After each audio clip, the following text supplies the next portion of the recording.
congratulations on this film. And I just want to remark that this is the cleanest farm I have ever been on. Oh, that's nice.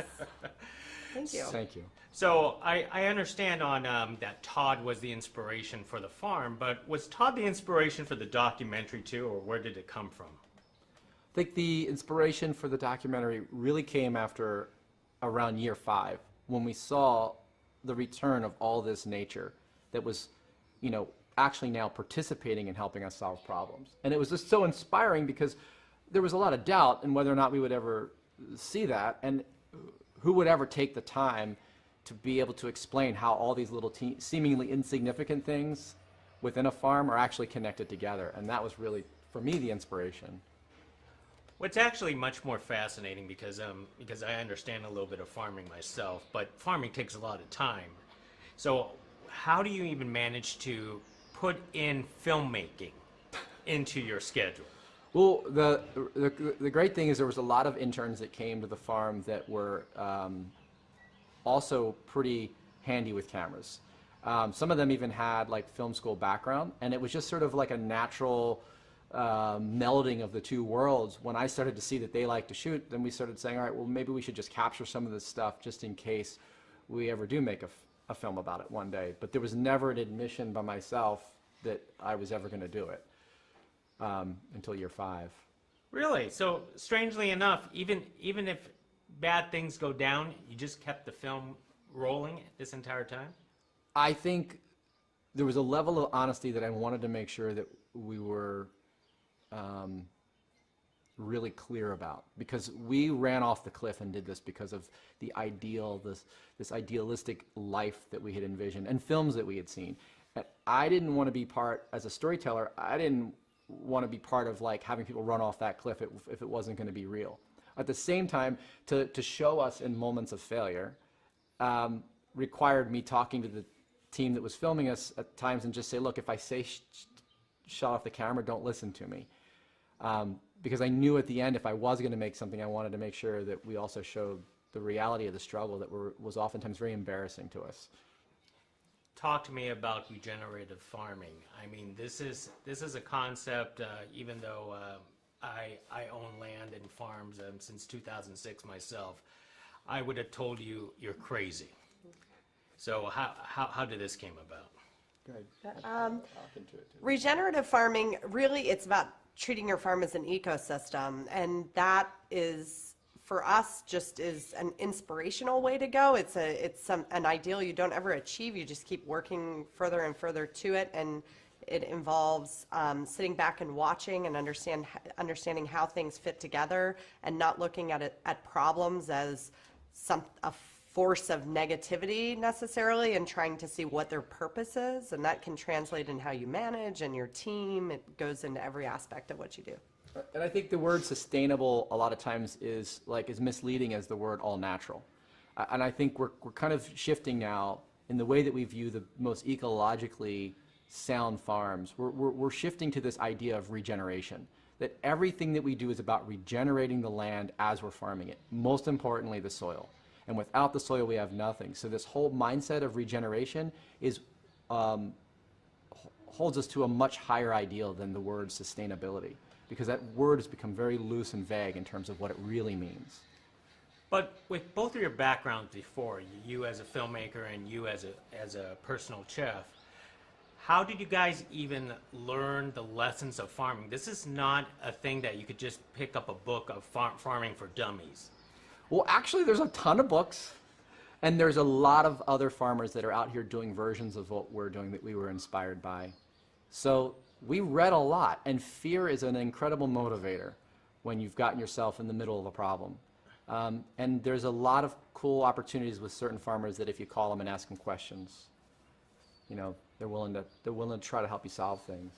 Yeah, and I think whenever you go after something you love and want so badly, it's like jet fuel, and you have the motivation to just learn and learn and learn and absorb, and in a way that if I try to learn something because I think I should, I can't.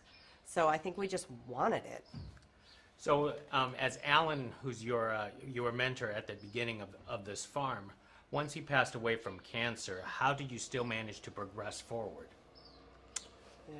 We became, I think after Alan passed away, it was really just one foot in front of the other, and beginning to sort of trust ourselves and the decisions that we made, and find forgiveness for the failure that we would experience, and know really that failure was part of the process of farming in this way.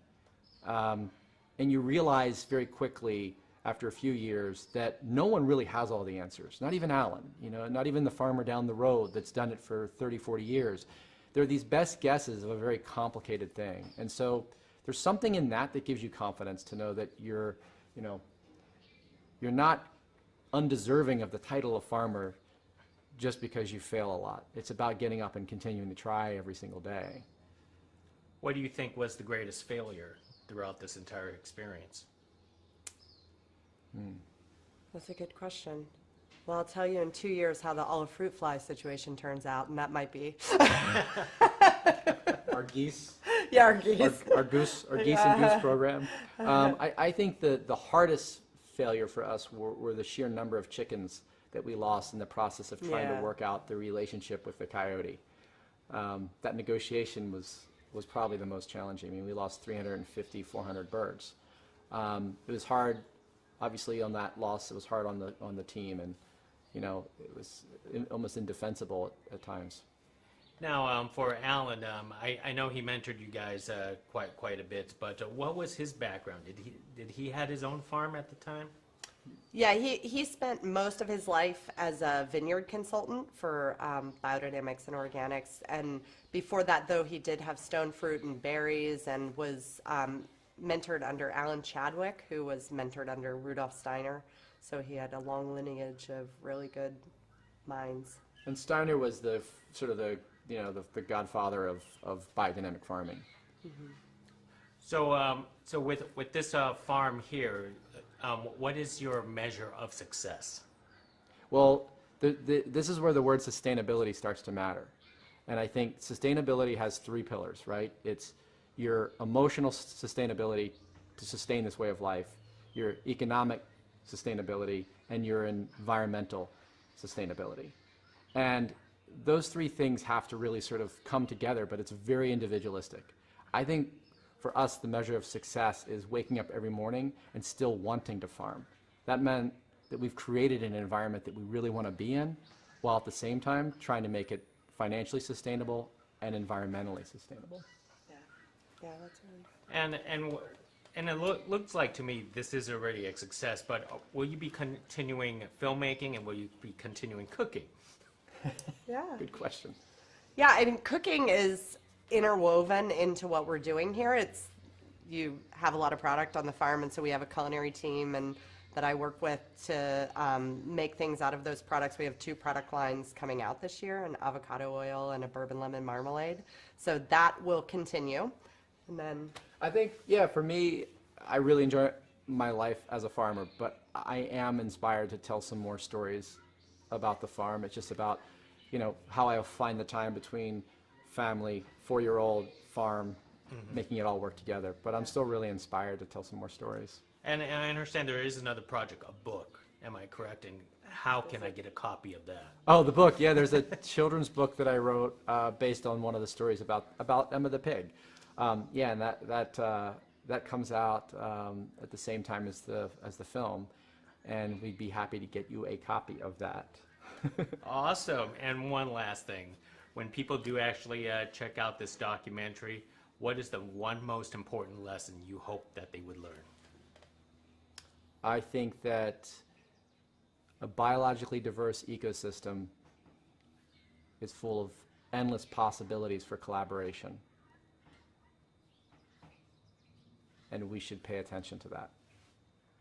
Excellent answer. Hey, thank you very much. I appreciate it. thank you.